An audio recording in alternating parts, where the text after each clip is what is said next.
En esta tarde vamos a estar concluyendo con nuestra serie en el libro de Colosenses. Y hemos estado varias semanas en el libro de Colosenses en una serie que hemos llamado Conociendo a Cristo. Así que vamos a estar abarcando el capítulo 4 el día de hoy, y el sermón del día de hoy lleva por título 4 medios para compartir el Evangelio. Vamos a ir tratando, esta vez lo vamos a hacer un poquito diferente, vamos a ir leyendo los versículos y vamos a ir abarcando ciertas secciones. Así que vamos a ir dividiendo el texto en unas cosas que quiero resaltar para que usted pueda entender y comprender estos 4 medios que este pasaje nos muestra para poder compartir el Evangelio.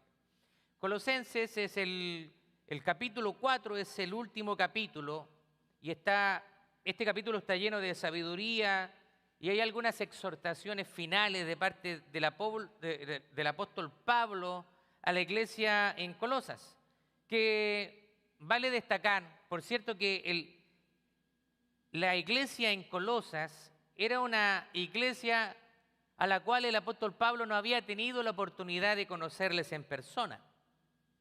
Sin embargo, algunos colaboradores de Pablo estaban trabajando en esa iglesia y habían sido enviados. El que trae esta carta, por cierto, había sido enviado por Pablo para que trajera noticias de cómo estaba la obra, cómo estaba la iglesia ahí en Colosas. Esta iglesia había sido plantada por Epafras, un fiel colaborador de Pablo. Así que vemos que aunque Pablo no tuvo la oportunidad de conocer a estos hermanos de manera personal, de igual manera él a la distancia les amaba. Les amaba sabiendo de que ellos también estaban perseverando en el Señor y en su obra. Y por cierto que esa carga de apóstol que él tenía, también le ponía una carga de amor y de un interés por la vida espiritual de estos hermanos. Y hoy en día sucede lo mismo. Quizá usted no es familiar con las iglesias en otros países, pero ciertamente cuando hay algo que ataca a la iglesia de Cristo en cualquier parte del mundo, nos dolemos como cristianos. Cuando sucede algo que empaña el nombre de Cristo en la iglesia, en algún lugar, es algo que nos duele. Cuando hay cristianos que mueren a causa del Evangelio, es algo que duele nuestro corazón, porque sabemos que son hermanos en Cristo que están trabajando también en su obra en diferentes partes. Así que, aunque no les conocemos personalmente, también sentimos esa carga de querer verles bien, de querer ver que la iglesia se vaya desarrollando y creciendo espiritualmente. Así que, antes que todo, a mí me gustaría recordar que el Evangelio es una tarea de cada cristiano el poder compartirlo. La Gran Comisión es algo que usted debiera estar familiarizado, sobre todo si usted ya tiene ciertos añitos en la iglesia. Cuando yo le menciono la frase la Gran Comisión, para usted debería ser algo muy familiar y algo en lo cual está envuelto 100%. Usted como cristiano tiene una responsabilidad. Y cuando Cristo regrese, le va a pedir cuentas de la tarea que Él le ha encomendado a usted. Entonces, cuando estemos delante del Señor, ya no van a haber excusas. El Señor te va a preguntar: ¿a quién le predicaste? No, Señor, no tuve ninguna oportunidad de preguntarle. ¿Cómo que no? Yo puse gente alrededor tuya. Puse a familiares, puse a compañeros de trabajo, incluso amigos, personas que estaban ahí por una razón y tú no les predicaste, tú callaste la boca, pero ciertamente yo te di la oportunidad de predicarles el Evangelio. Así que cuando estemos delante del Señor, ahí las excusas no existen. Aquí nosotros podemos excusarnos, podemos dar miles de excusas acá entre nosotros, pero frente al Señor, Él va a saber exactamente si fuimos negligentes o fuimos fieles en desarrollar la tarea que Él nos ha encomendado. Así que el día de hoy yo quiero que veamos 4 herramientas o 4 medios que el apóstol Pablo está acá enseñando a la iglesia en Colosas y medios que nos ayudarán a compartir el Evangelio. Primero, podemos compartir el Evangelio a través de la oración. Vamos a leer capítulo 4, versos 2 al 4. Dice, perseverad en la oración, velando en ella con acción de gracias, orando también al mismo tiempo por nosotros, para que el Señor nos abra puerta para la palabra, a fin de dar a conocer el misterio de Cristo, por el cual también estoy preso, para que lo manifieste como debo hablar. Así que vemos acá que el apóstol está escribiendo y les está animando y diciendo que la oración es algo absolutamente necesario en el pueblo de Dios, ya que a través de la oración es el medio en que nosotros presentamos nuestras peticiones, nuestros clamores a Dios, y de esta manera también nos permite poder interceder con otros. By the way, dicho sea de paso, este día jueves tuvimos una hermosa asistencia al servicio de oración. Habían 21 personas adultas, sin contar los niños. Así que parece que el sermón de la semana pasada de alguna manera hizo efecto. Y eso me puso muy contento. Ahora, ¿sabe qué? En el libro de Santiago dice, si ustedes desean algo y no lo obtienen, entonces matan. Si arden de envidia y no consiguen lo que desean, entonces discuten y luchan. Pero no obtienen lo que desean porque no piden. Así que muchas veces nosotros no obtenemos lo que queremos porque no pedimos. Ahora, también, ¿sabía usted que la falta de oración es pecado? ¡Wow! ¿Cómo puede ser eso? Claro que sí, porque la palabra de Dios dice que el que sabe hacer lo bueno y no lo hace, se le considera y se le cuenta como pecado. Así que si usted no está orando, usted está pecando delante del Señor, porque si sabe que debe orar y no lo hace, está en pecado. Eso se llama un pecado de omisión. Usted está omitiendo, no lo está haciendo, sin embargo, se espera dentro de sus expectativas normales como cualquier cristiano que usted pueda orar delante del Señor. Así que la falta de oración es pecado. Mire lo que dice 1 Samuel 12:23. Samuel hablando al pueblo de Israel. Dice, así que lejos sea de mí que peque yo contra Jehová, cesando de rogar por ustedes. Antes les instruiré en el camino bueno y correcto. Así que Samuel estaba consciente de que si él dejaba de orar por el pueblo de Israel, para él tenía en su conciencia, le dictaminaba que la falta de oración era pecado por no buscar el rostro del Señor. Tenemos también el pasaje de Jeremías capítulo 33, verso 3, que dice, clama a mí y yo te responderé y te daré a conocer cosas grandes y maravillosas que tú no conoces. Así que a través de la oración, Dios también va obrando su voluntad perfecta en nosotros. Así que vemos que la oración es un medio por el cual podemos compartir el Evangelio. De hecho, los que estuvimos en el taller de oración, que fue una tremenda bendición para ambos servicios, tuvimos al hermano Adam Nathanson compartiendo en el servicio en español, pero también con nuestros hermanos americanos, y trajo ese maravilloso taller de oración, y donde nos decía que la oración es un medio también para alcanzar a los no creyentes, porque la oración es un medio mediante el cual nosotros presentamos a estas personas. Si usted tiene un familiar inconverso, si usted tiene un compañero inconverso, usted puede presentarlo a través de la oración. Usted puede pedirle al Señor que Él prepare su corazón para que usted pueda compartir el Evangelio. Así que usted deberá estar orando por esas personas que Dios le ha puesto en su círculo. O sea, los que vinieron al entrenamiento Mi Círculo, ¿me entienden de qué me refiero? Las personas esas que están cerca de tu círculo, donde de alguna manera están dentro de tu círculo de influencia, donde tú eres parte de su vida y puedes también, si ellos no conocen a Cristo, puedes ver la oportunidad de predicarles el Evangelio. Así que el primer medio o herramienta para predicar el Evangelio es la oración, porque la oración prepara los corazones de las personas. Segundo medio es la palabra del Señor. Mire lo que dice Colosenses 3:4. Orando también al mismo tiempo por nosotros, para que el Señor nos abra puerta para la palabra, a fin de dar a conocer el misterio de Cristo, por el cual también estoy preso, para que lo manifieste como debo hablar.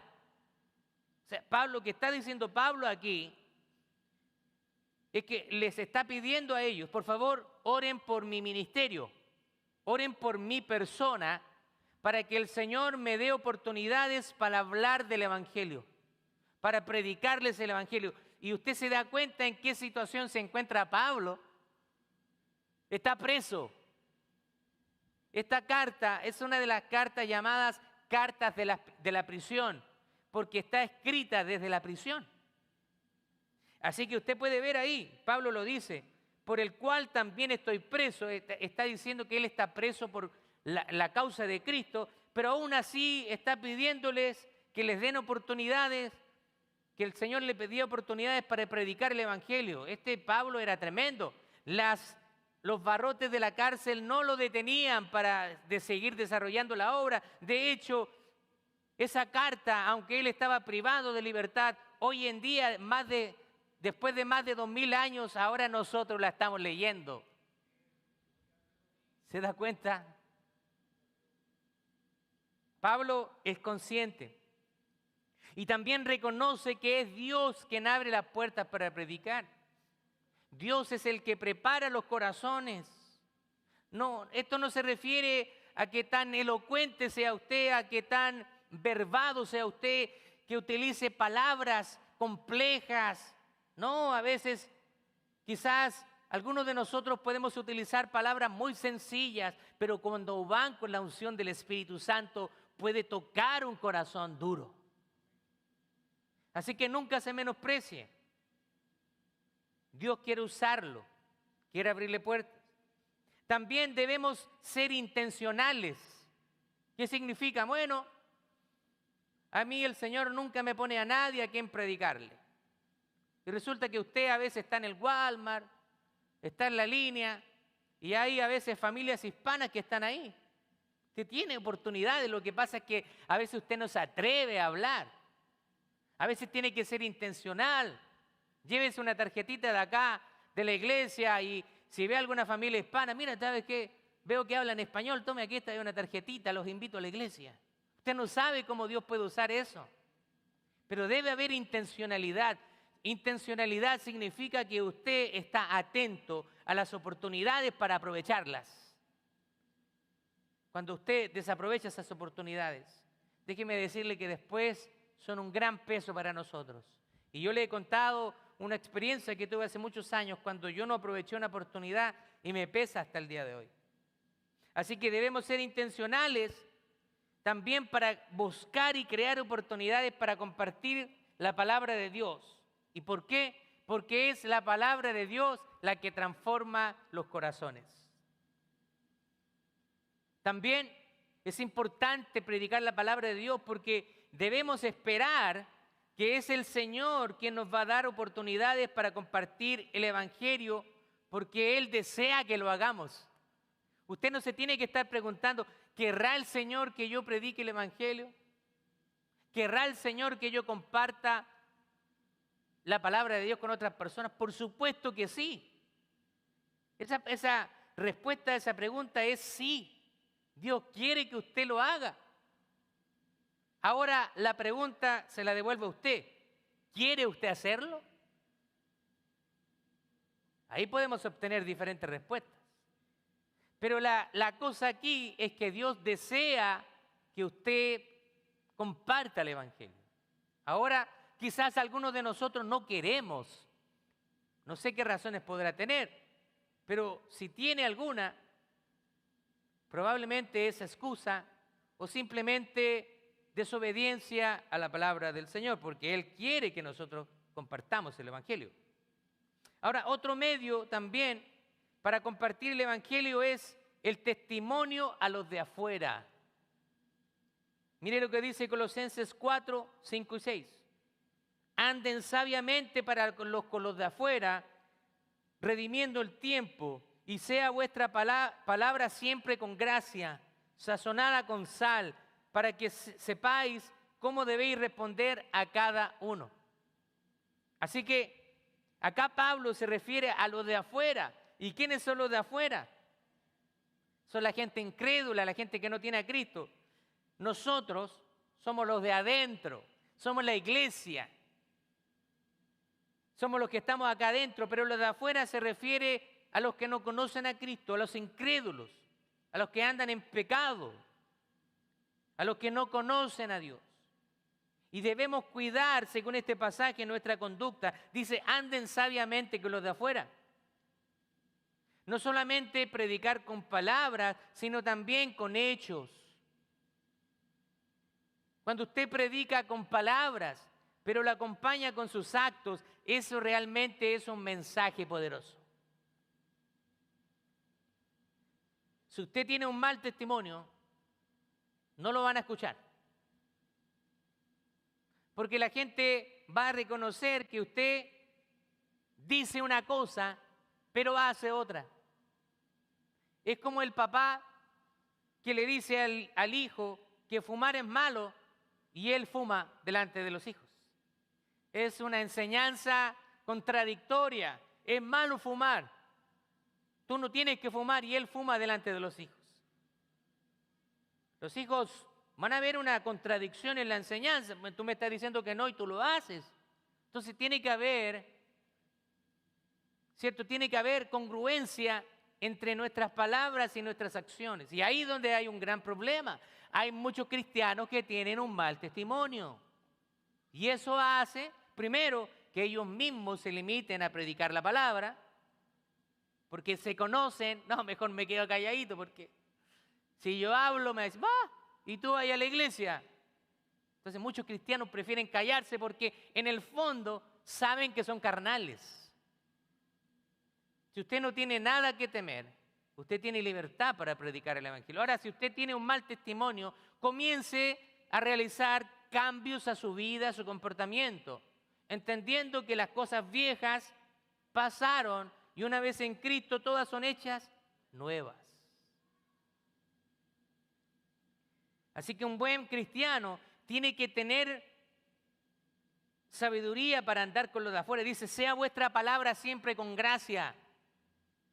Los cristianos debemos cuidar lo que hablamos, cómo hablamos, lo que decimos. Con esta boca que estamos alabando al Señor, después no podemos maldecir a las personas. No podemos tener una doble vida. Usted es o no es. Pero no hay término medio en el Evangelio. Nadie puede negar un testimonio. Las personas dirán, mira, esta persona era así antes, pero mírala ahora. La gente va a reconocer el cambio que está en usted. Cuando Jesús está transformando a una persona, esto es algo evidente e inevitablemente será reconocido por las personas incrédulas. Ellos lo verán con sus propios ojos. Mira, Pepito hacía esto antes, pero ahora no lo hace. Hay algo que está sucediendo en su vida. Era antes bien peleonero y ahora ya no busca pleito, se aleja de ello. Mira, esta mujer era bien chismosa, pero ahora no, ahora ella cuida su boca, cuida lo que dice. Así que lo que éramos antes, ahora no podemos serlo.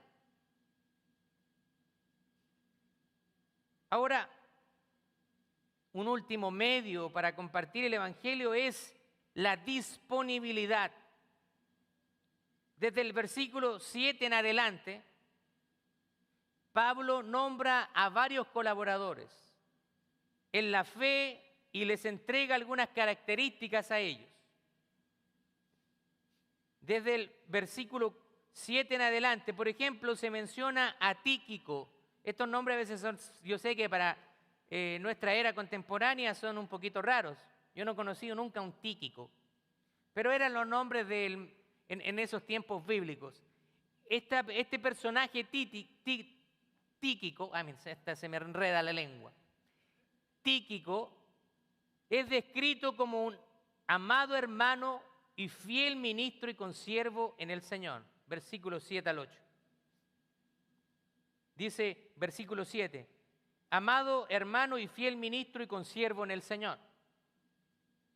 También se menciona en el versículo 9 a Onésimo, descrito como un fiel y amado hermano, quien es uno de ellos, de los colosenses. Y después nos vamos a dar cuenta que Onésimo fue un esclavo y que se había escapado. Eso usted lo puede leer en la carta de los Filipenses. También tenemos en el versículo 10 a Aristarco, un compañero de prisión de Pablo. A Marcos en el versículo 10, Marcos es el primo de Bernabé, a quien Pablo menciona que los colosenses ya han recibido instrucciones acerca de él. También tenemos a Jesús. Gracias. También tenemos a Jesús llamado Justo, uno de los colaboradores judíos de Pablo. Epafras, descrito como un siervo de Cristo y nativo de Colosas. Tenemos a Lucas, quien es el médico amado, el escritor del libro de Lucas, el Evangelio, y también el escritor del libro de los Hechos. Y tenemos a Demas en el versículo 14, simplemente mencionado junto con Lucas. Ahora, el apóstol Pablo menciona a estos hombres porque eran fieles colaboradores en el ministerio. Ellos estaban dispuestos a trabajar. Tíquico es mencionado como un fiel ministro. ¿Y sabe qué quiero detenerme aquí? Hay gente que comienzan con ganas, trabajan con ganas, pero luego de un tiempo no aguantan el trabajo y sienten que es demasiado. Colosenses 4:8 dice, el cual he enviado a vosotros para esto mismo, para que conozca lo que a vosotros se refiere y conforte vuestros corazones. Este hombre fue enviado por varias razones. Primero, para que la iglesia en Colosas sepa de Pablo, para informar al apóstol cómo iban las cosas en Colosas. O sea, Pablo está pidiendo de la iglesia de Colosenses una rendición de cuentas. Como se dice en inglés, accountability. Mucha gente hoy en día no entiende que la rendición de cuentas es algo necesario en el cuerpo de Cristo. Usted no anda a lo loco por ahí. Los que somos casados, usted no se va a lo loco por ahí. Aquí en la iglesia del Señor también. No podemos andar a lo loco. Hay ciertos parámetros, ciertos límites que tenemos que respetar.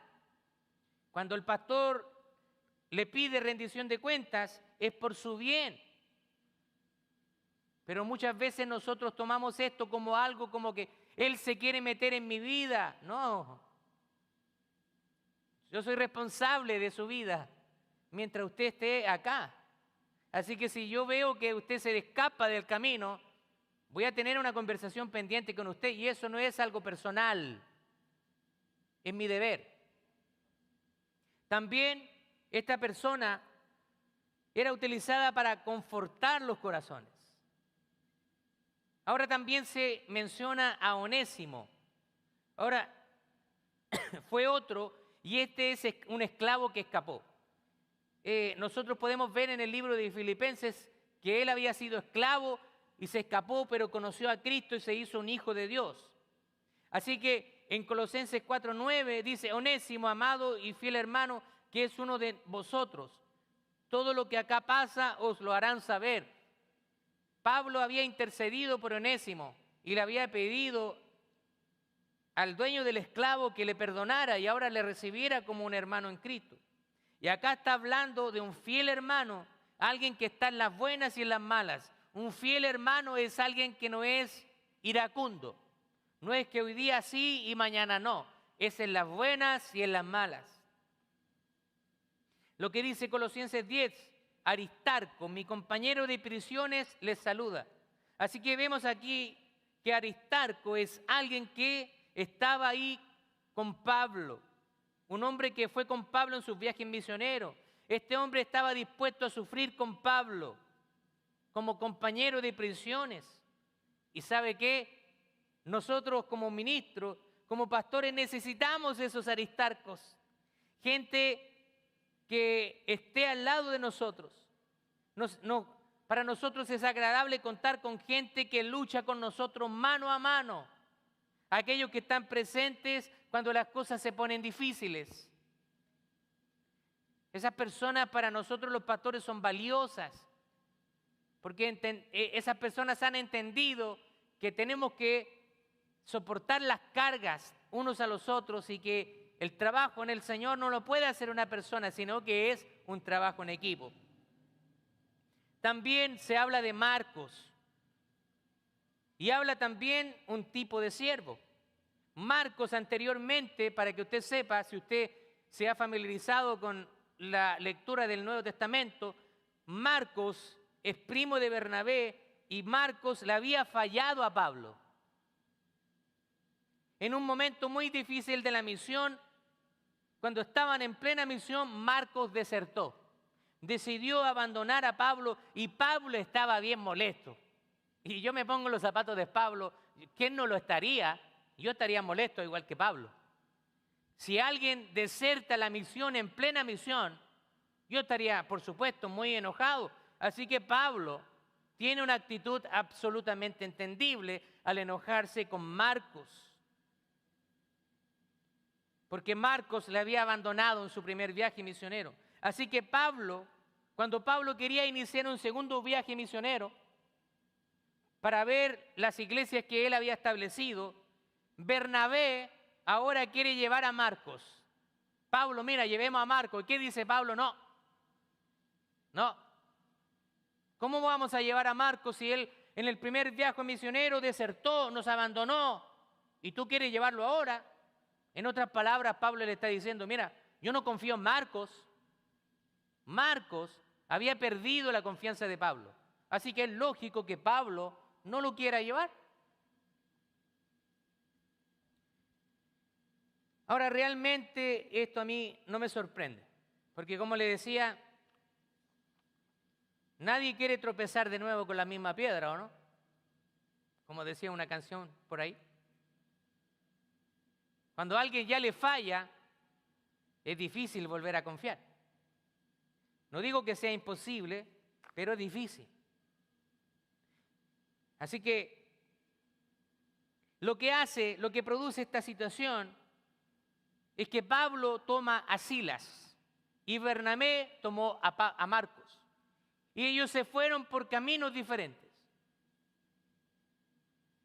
Así que de algún modo Marcos representa al hermano que cae y el cual pierde la confianza de los líderes.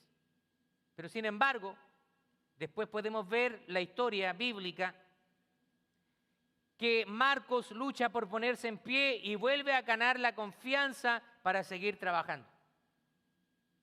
Luego Pablo después menciona a Marcos y lo alaba, destaca porque estaba siendo fiel en la obra. Así que aunque Pablo había sido herido por Marcos, había sido abandonado por Marcos, traicionado por Marcos, ahora que Pablo está viendo el comportamiento de Marcos, está reconociendo de que había sido restaurado. Así que quiero animarte, si tú has caído y te has dado por vencido, nunca es tarde para comenzar de nuevo. Pero ¿sabes lo que tienes que hacer? Cambiar de actitud. Marcos probablemente cambió de actitud y Pablo lo reconoció y es por eso que también está hablando de buena manera de él. Te voy a dar algunos consejos si has caído. Vuélvete una persona enseñable. Una persona enseñable es aquella persona que no se resiste frente al consejo, sino que escucha. Sabe que el líder o los líderes espirituales que Dios ha puesto en su vida están dando un consejo por su bien. No es nada personal, simplemente es una responsabilidad como líderes. Tienes que ser enseñable, no seas terco ni terca. Escucha un buen consejo. También tienes que ser una persona sumisa, servicial, para que tus líderes puedan ver realmente un cambio en ti. Y que sea un cambio permanente. Y que podamos ser movidos a darte una nueva oportunidad. Soy una persona que cree en las segundas oportunidades, pero también creo que en las segundas oportunidades hay muchos límites que se tienen que poner. En Colosenses 4:11 se menciona a Jesús. Este es otro servidor. Sin embargo, no se dan detalles de él. Así que este Jesús representa a aquellos que están sirviendo, aunque no estén en la línea de frente. Lo que sabemos de él es que ayudaba a Pablo y era consuelo para él. Más que esperar la recompensa de los hombres, esperaba la recompensa de Dios. No espere que siempre estén mencionando tu nombre. No espere que siempre te estén alabando por lo que haces. A veces lo hacemos, a veces damos reconocimiento, pero no es algo que debes esperar que se haga a cada rato. Simplemente debes hacer tu trabajo que te ha encargado el Señor y sabiendo de que el Señor es el que da la mejor paga. Muchas veces quizás podemos tener una sensación de que no se nos agradece lo que hacemos, pero no lo hacemos para los hombres, lo hacemos para Dios.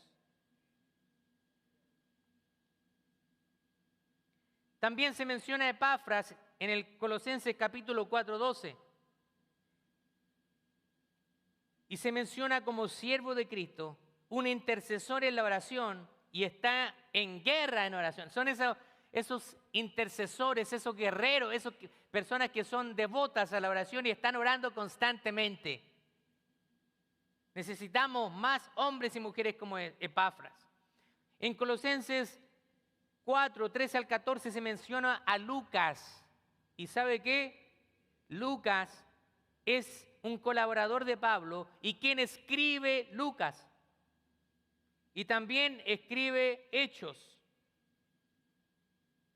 Lucas con 24 capítulos y Hechos tiene 28 capítulos, dando un total de 52 capítulos, lo que significa un 20% o casi un cuarto del Nuevo Testamento.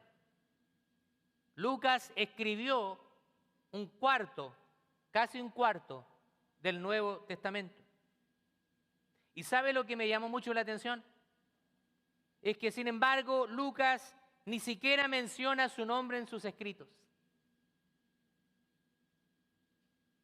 A veces nosotros los seres humanos nos gusta el reconocimiento.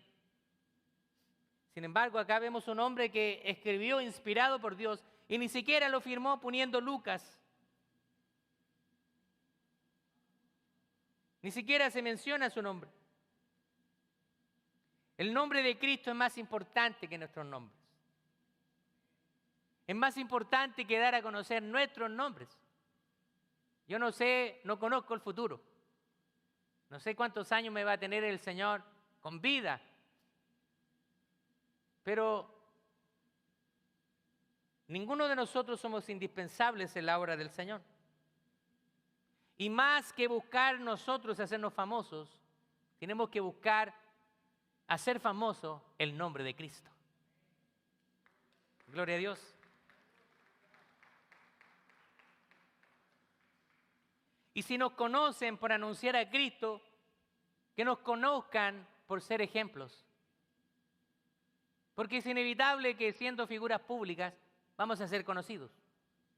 A veces hay gente que, yo no ando buscando fama, pero a veces las redes sociales hacen su trabajo y a veces hay gente que me saluda y que yo no la conozco. Aunque no quiera ser famoso, a veces me conocen por ahí. con mayor razón tengo una gran responsabilidad de mostrar un buen testimonio a ellos.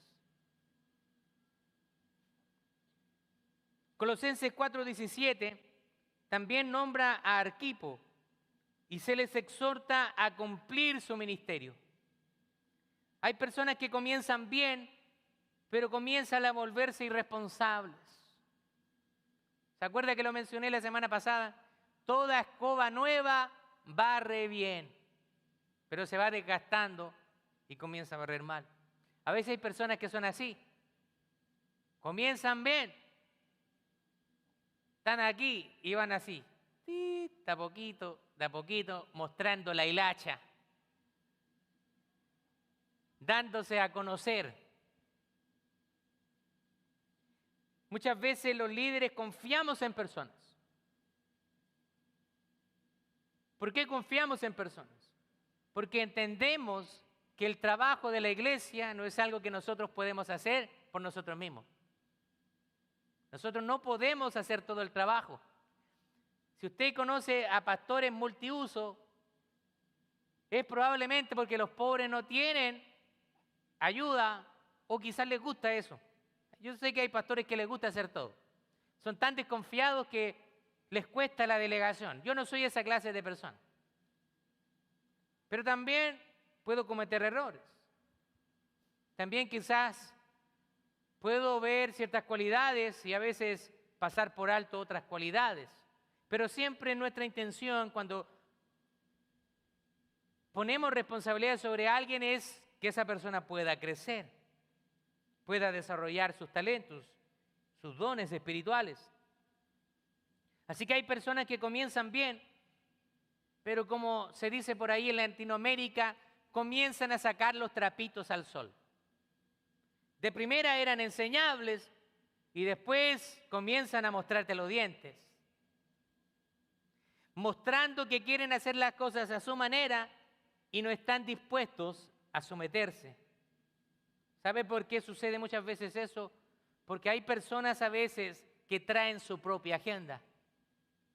Hay personas que a veces no les gusta cómo una iglesia trabaja y quieren tratar de presionar o mover a la iglesia en moverse en otra dirección. Por eso que nuestra iglesia, Steamtown Church, tenemos una misión, tenemos una visión, tenemos una filosofía de ministerio, una estrategia de cómo hacemos las cosas. Y eso nos hace únicos. No somos iguales que otra iglesia. Y tampoco estamos diciendo que somos mejores o peores. Simplemente a cada líder o grupo de líderes, el Señor les da una estrategia diferente. El Señor nos ha dado una a nosotros. Si usted encaja con esta misión y quiere ser parte de esta misión, entonces súbase al barco con nosotros y rememos juntos hacia adelante. Para terminar, solo quiero recordarles que tenemos una gran comisión para alcanzar a las personas que están a nuestro alrededor. Y para que podamos ser efectivos, usted puede hacer uso de estas 4 herramientas o 4 medios para predicar el Evangelio. Primero, la oración, para que Dios nos abra las puertas y para que también Dios prepare los corazones de las personas. No crea usted, por su elocuencia de palabras usted va a convertir a otra persona. Es Dios quien convierte a las personas. Nosotros simplemente somos los instrumentos que Dios usa para hablar la palabra. Y si Dios te usa, dale gloria a Dios. Siéntete gozoso. Mantente humilde para que Dios te siga ocupando. Así que primera herramienta, la oración. Segunda herramienta, la palabra de Dios, que es la que realmente transforma a las personas. Así que quiero darte un consejo. Sumérgete, métete en la palabra de Dios. Lee la palabra de Dios. Escucha la palabra de Dios. Hay demasiadas herramientas hoy en día para interiorizarse la palabra de Dios. Los antiguos antes se tenían que conformar que se las leyeran porque era difícil para ellos tener un ejemplar. Así que se conformaban con escucharla y tenían que memorizarla. Después, con la creación de la imprenta, se pudo diversificar, pero aún así las personas tenían que leer la palabra de Dios. Hoy en día tenemos videos, tenemos Biblias con audio, tenemos una infinidad de herramientas. Así que tenemos muchas maneras de escuchar la palabra de Dios. Hay gente que la verdad que he escuchado muchas excusas. Algunas, no, es que yo me canso leyendo. No aguanto mucho rato leyendo, se me cansa la vista. Bueno, puede escucharla. Es que me da fatiga auditiva. Ya. O sea, usted tiene que buscar la manera que más se adecue a usted o que se le facilite más, pero ciertamente tiene que escoger una. No se puede quedar con la excusa de que a usted no le gusta leer, porque si a usted no le gusta leer, pídale al Señor que le dé las ganas de leer su palabra. ¿Acaso usted cree que esa oración no va a ser una oración que Dios le va a contestar? Así que lea la palabra de Dios. También he escuchado algunas excusas como, pero es que yo no entiendo la Biblia. Bueno, si usted va a empezar leyendo el libro de Apocalipsis, lo entiendo. Pero comience por los evangelios, la historia de Jesús. Yo creo que para cualquier persona que hayamos estado en la escuela, usted va a leer y usted se va a dar cuenta de que es un género narrativo. El libro de los Hechos es un género narrativo. Son historias que están siendo contadas, así que probablemente le falte un poco de comprensión de lectura, pero de que es comprensible para la mayoría lo es. Incluso hoy en día tenemos diferentes versiones de la Biblia. Hay Palabra de Dios para Todos, la Biblia de las Américas, Dios habla hoy, Nueva Traducción Viviente, etc. Somos bendecidos realmente en español. Tenemos una infinidad de versiones de la Biblia. A los que nos gusta la Reina Valera incluso, tenemos ahora una Reina Valera contemporánea que tiene un lenguaje un poquito más actualizado y está la Reina Valera, la revisión del año 2005, si no me equivoco, o 2015, perdón. Así que tenemos herramientas. Así que sumérjase en la palabra de Dios, ya no más excusas. Tercera herramienta es el testimonio. Muestre un testimonio, sea luz para el mundo. Cuide su conducta, cuide su manera de hablar, sea luz. Cuide lo que publica también en las redes sociales. A veces veo cristianos compartiendo cosas inadecuadas, cosas de doble sentido. Cristianos casados que están haciendo like a jovencitas que están mostrando fotos provocativas. Tenga cuidado. Tenga cuidado porque hasta eso habla. Hasta los likes que usted pone ahí está hablando acerca de usted. Un hombre casado poniendo like a jovencitas que están poniendo fotos provocativas. Tenga cuidado. Perdóneme si soy tan honesto, pero tengo que hablar con honestidad con usted.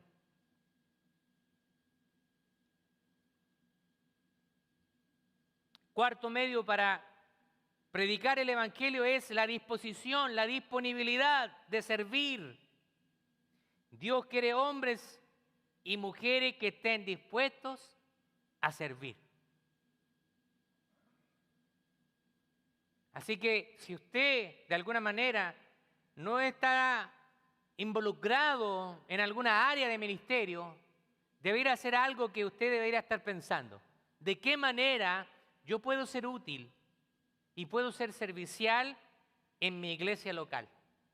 ¿Dónde hay una necesidad en la iglesia en la cual yo pueda involucrarme y ser útil y estar usando mis dones espirituales, mis talentos naturales, para que las personas sean bendecidas. Eso es algo que usted tiene que establecer, usted y Dios, y si usted necesita nuestra ayuda, también le podemos ayudar. Hay una herramienta electrónica para poder descubrir cuáles son sus dones espirituales, un inventario de dones. A través de responder algunas preguntas, ese cuestionario, ese inventario le puede decir, usted tiene cualidades para este tipo de dones. Así que imagínense hasta dónde ha llegado la tecnología. Así que vamos a recopilar oración, palabra de Dios, testimonio y disponibilidad de servicio. Esas son 4 herramientas que nos van a ayudar a poder compartir y predicar el Evangelio. ¿Está de acuerdo? Amén. Vamos a ponernos de pie. Vamos a orar al Señor.